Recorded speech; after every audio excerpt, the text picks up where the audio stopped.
টি-20 কিভাবে খেলতে হয় টাইগার ক্রিকেটারদের শিখিয়ে দিলেন পারভেজ হোসেন ইমন। দারুণ সব শটে বল করলেন মাঠ ছাড়া, দিশেহারা করলেন বোলারকে। 17 মে আরব আমিরাতের বিপক্ষে মাত্র 53 বলে ব্যাট হাতে তাণ্ডব চালিয়ে তুলে নিলেন আন্তর্জাতিক ক্যারিয়ারের প্রথম শতক। একই সাথে গড়লেন ইতিহাসও।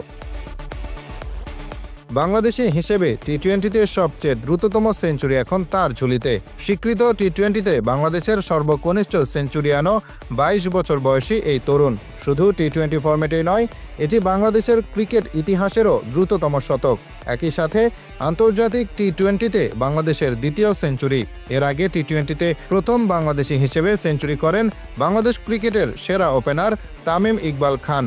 কেবল দ্রুততম সেঞ্চুরির রেকর্ড নয়, ইমন ভেঙেছেন বাংলাদেশি ওপেনার এবং ব্যাটসম্যানদের ছক্কার রেকর্ডও। জানা যায়, আন্তর্জাতিক টি-20তে 362 বার ওপেন করতে নেমেছেন বাংলাদেশের ওপেনাররা। এই প্রথম পারভেজ হোসেন ইমনের কল্যাণে কোনো ওপেনার এক ম্যাচে হাঁকিয়েছেন 9টি ছক্কা। এর আগে ইনিংসে 5-6 ছিল ওপেনার তামিম ইকবাল, নাজিমউদ্দিন ও লিটনের ব্যাটে, কিন্তু এক ইনিংসে 9টি ছক্কা আগে কোনো বাংলাদেশি হাঁকাননি আন্তর্জাতিক টি-20তে। টি-20 অনেক তেজি ক্রিকেট, মেরে খেলায় টি-20 ক্রিকেটের সৌন্দর্য। এই ফরম্যাটে ওয়ানডে কিংবা টেস্ট ফরম্যাটের মতো ভেবেচিন্তে খেলার সুযোগ নেই। এখানে মারার বল পেলে মারতে থাকতে হবে। আধুনিক টি-20 ক্রিকেটে দুনিয়া কাঁপানোর এটাই একমাত্র উপায়। আর 17 মে আরব আমিরাতের বিপক্ষে সেটাই করে দেখিয়েছেন পারভেজ হোসেন ইমন। একাদশে সৌম্য সরকারের থাকার জোর সম্ভাবনা থাকলেও শেষ পর্যন্ত আস্থা রাখা হলো পারভেজ হোসেন ইমনের উপর। আর সেই আস্থার মান রেখেছেন বাঁহাতি এই ব্যাটার। সেদিন শারজার মাঠে আরব আমিরাতের জাতীয় দলের উপর দিয়ে বয়ে গেছে ইমন নামক এক সাইক্লোন। 5-4 ও 9 ছক্কায় সাজানো 185.18 স্ট্রাইক রেটের সেই ব্যাটিং ইনিংস দেখে চোখ জুড়িয়েছে অসংখ্য ক্রিকেট প্রেমীদের।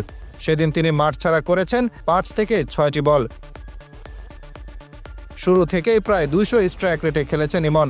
মাত্র 28 বলেই 50-এর গণ্ডি পেরিয়ে যান তিনি। তাই তো তামিম ও লিটন দাস দ্রুত বিদায় নিলেও ইমনের আগ্রাসী ব্যাটিংয়ে বাংলাদেশ পায় দুর্দান্ত সূচনা। তবে ইমন থেমে থাকেননি। সেই ইনিংসকে রূপ দিয়েছেন এক স্মরণীয় পারফরম্যান্সে, ছুঁয়েছেন 3 অঙ্কের ম্যাজিক্যাল ফিগার। সাধারণত 50-র পর তার রান তোলার গতি কিছুটা কমে যায়, তবে এই ম্যাচে নিজের ব্যাটিং স্টাইলে পরিবর্তন এনেছেন ইমন।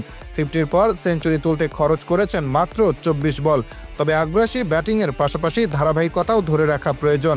ছন্দ ধরে রাখতে পারলে বাংলাদেশ ক্রিকেটের ওপেনারের সমস্যা লাঘব হতে পারে ইমনের হাত ধরে।